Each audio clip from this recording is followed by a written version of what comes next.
Good morning, metalheads of the internet. Welcome to a new episode of the Metal Meltdown, and today we're looking at the latest album from Havok, entitled V. Well, okay, more realistically, it's probably called 5, but I kind of like the idea of a metal record just being called V, so let's go with that for now. This is the 5th studio album from this American thrash metal crew, Havok, a band that I've always enjoyed and appreciated from afar, but not to the point where I can really call myself a fan. I've always seen them as an extremely competent but ultimately somewhat predictable and generic retro thrash metal band, lacking the originality, the character, the ambition that I regularly seek not just out of my thrash metal, but out of heavy metal in general. And even by the standards of the typical retro thrash metal template, I still think there are plenty of other bands who are playing it a lot better consistently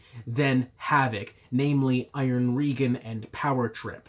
I had hoped that the addition of Job for a Cowboy bassist Nick Shenzelos would give Havok a much-needed kick in the ass, but my hopes were even quelled there, as their last studio album, Conformicide, really just didn't do a whole lot for me and ended up being Havok's sole release with Nick. As open-minded as I generally am in regards to any album I formally review on the Metal Meltdown, I couldn't help but be a little bit, dare I say, pessimistic, as I personally wasn't that impressed by the promo singles. But hey, sometimes singles, regardless of their quality, don't always paint a very accurate portrayal of the record itself, and as such, we have to wait for the full album to really understand exactly what we're looking at. And now that I do have it, now that I've spent so much time slithering through its grooves and cracks, now that I've spent all this time sinking my teeth in and really analyzing everything that this record has to offer, I can very safely say that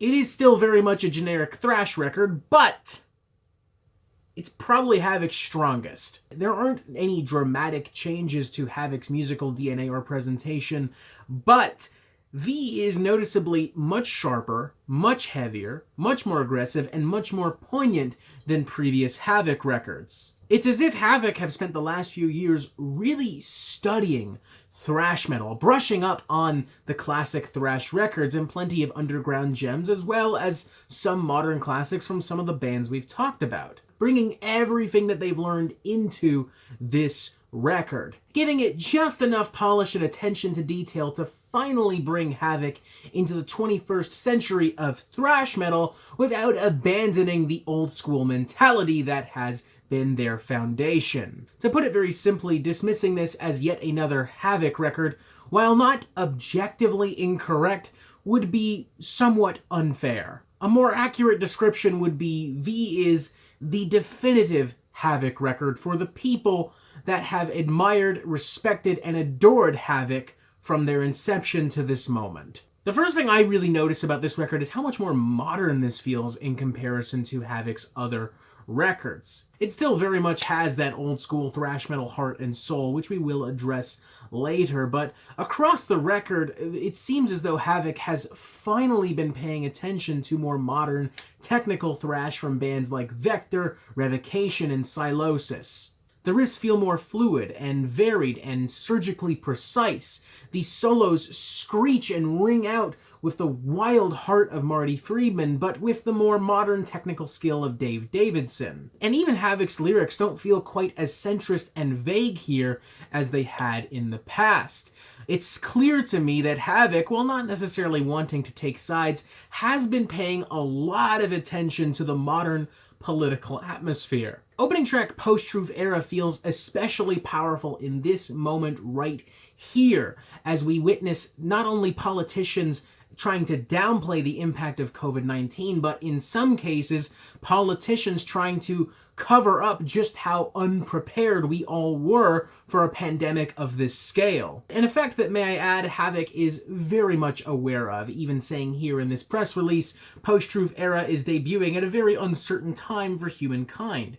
Many things are unclear at the moment, so I hope this song will resonate with people. Our species has overcome so much to get us where we are today, we should not take this for granted. Sure, none of this is particularly revolutionary. In fact, you could argue that some of it is unintentional given the timing of the release of this record, but it is just enough to finally give Havok the fresh coat of paint that I have been asking for. Without alienating fans, as it still gives Havok plenty of room to create the ass-kicking thrash that they have become famous for, which, may I add, is at its sharpest and most volatile yet on this record. Be it through the groove-laden early death meets overkill assault of Ritual of the Mind, the raucous hardcore punk meets classic speed metal of Merchants of Death, the razor-sharp Vector-esque extremity of Phantom Force, or the subtle progressive thrash flavors of panpsychism, which takes Havok's well-documented love for Megadeth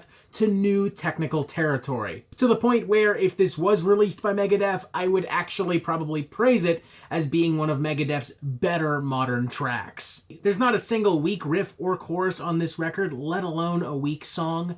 No filler, no bullshit. It's mixed nice, it's edited nice, it ends at a sharp, crisp 45 minutes, and it delivers an experience that I really somehow doubt Havok fans could hate unless they are truly somehow done with the thrash metal genre as a whole. But honestly, if you've been following Havok this long and haven't complained, then I don't really foresee that being a huge problem. I'd actually happily give this a 3.5 out of 5. I think what the band lack in originality, they make up for in sheer talent and pure attitude. They sound bigger, they sound tougher. David Sanchez in particular hasn't quite sounded this fucking nasty, this full of piss and vinegar, I would argue, ever. And for the first time really since I've known Havok, I actually see a lot of potential for the band coming out of this record. Paths have now been opened for the band to continue exploring more modern sounds, more modern topics, to grow more technical, to grow more powerful, to grow more